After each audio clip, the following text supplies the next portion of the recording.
This is the story of how one investor went from financial ignorance to some pretty impressive wealth. It all starts with this book, a super candid journal of costly mistakes and some powerful lessons. The author was a successful IT guy who thought he was financially responsible. Turns out he was wrong. For years, his whole world was FTs, RDs, and just blindly following his broker's advice.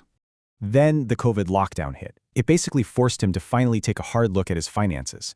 You know, his first big lesson was about this silent money eater he totally ignored: inflation. He did the math and found something shocking. His so-called savings were actually losing value. So even while he was earning interest, he was pretty much getting poorer every single year. So what did he do? He jumped into the stock market and made every rookie mistake in the book.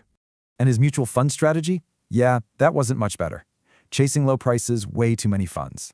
But his costliest mistake by far was something called a ULIP, sold with misleading promises. It promised the best of both worlds, but thanks to hidden fees, it delivered, well, poorly. Okay, so after hitting rock bottom, he stopped guessing and actually started studying finance fundamentals. And this is where he corrected his course. No more random buys, just disciplined, systematic investments. He stopped following the hype, started doing his own research, and invested small amounts every day.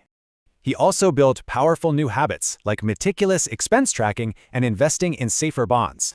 And the result of all this new discipline? A really dramatic shift in his portfolio's growth. Get this, in just 3 years, his investments grew by over 125%. He basically boiled his entire journey down to a simple 5-step formula that anyone can follow. So what was the ultimate goal? Financial independence. Having his assets cover all his living costs. Because at the end of the day, the real prize isn't just the money, it's the freedom it provides.